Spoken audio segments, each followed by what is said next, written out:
తెలంగాణ రాష్ట్ర ఏర్పాటు అనేటువంటిది ఈ రాష్ట్ర ప్రజలందరికీ ఒక పండగ. తెలంగాణ రాష్ట్ర ఏర్పాటు అనేది కొన్ని దశాబ్దాల ఆకాంక్ష, కొన్ని దశాబ్దాల పోరాటం. ఇవాళ ఈ కలను నిజం చేసింది మన కేసీఆర్ నాయకత్వంలో ఉన్నటువంటి బీఆర్ఎస్ పార్టీ. అందుకే రాష్ట్రం ఏర్పడి 10 సంవత్సరాలు అవుతున్న సందర్భంగా దశాబ్ది ఉత్సవాలను అత్యంత ఘనంగా కేసీఆర్ గారు ప్రారంభించారు. ఈ ముగింపు సందర్భంగా కూడా ఈ పండుగను 3 రోజులు జరపాలని కేసీఆర్ గారు నిర్ణయించారు.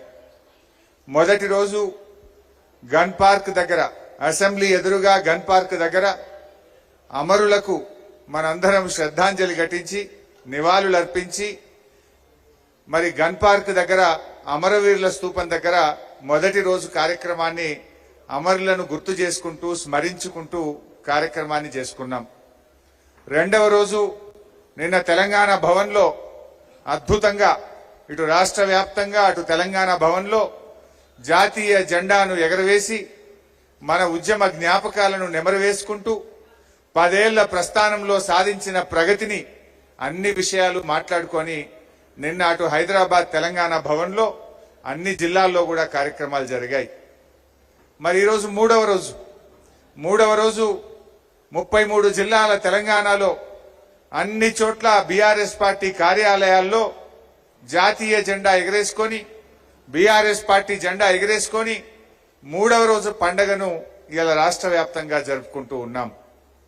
మరి తెలంగాణ ఉద్యమంలో మన సిద్దిపేటకు ఒక ప్రత్యేకమైన స్థానం ఉన్నది. సిద్దిపేట లేకపోతే మన కేసీఆర్ లేరు, కేసీఆర్ లేకపోతే తెలంగాణ ఉద్యమం లేదు. మరి మన కేసీఆర్ కు అండదండలు అందించి ఈ ఉద్యమానికి ఊపిరి పోసింది ఈ సిద్దిపేట ప్రాంతం. 69 తెలంగాణ ఉద్యమంలో కూడా తెలంగాణ ఉద్యమానికి తొలి విజయాన్ని అందించింది సిద్దిపేటే. మలిదశ ఉద్యమంలో కూడా కేసీఆర్ ను ఆశీర్వదించి విజయాన్ని అందించింది సిద్దిపేటే.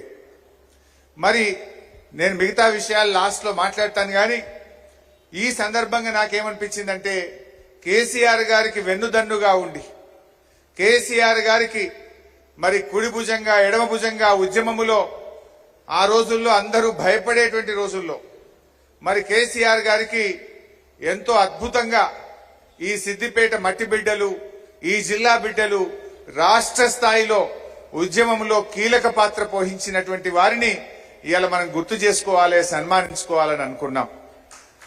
దాంట్లో భాగంగా 69 ఉద్యమకారుడు మన డాక్టర్ రమణాచారి గారు, ఆయన సిద్దిపేట కాలేజీ విద్యార్థిగా పోస్ట్ ఆఫీసును తగలబెట్టి జైల్లో, సిద్దిపేట జైల్లో, హైదరాబాద్ జైల్లో చాలా రోజులు జైల్లో పడ్డటువంటి రమణాచారిని గారిని కూడా ఈరోజు మనం ఆహ్వానించుకున్నాం.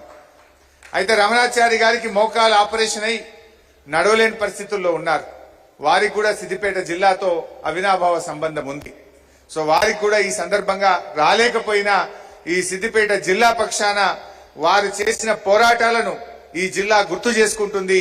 ఈ జిల్లా ప్రజలు రమణాచారి గారికి మరొకసారి ఈ జిల్లా పక్షాన, తెలంగాణ ప్రజల పక్షాన వారికి కూడా కృతజ్ఞతలు, అభినందనలు తెలియజేస్తా ఉంది.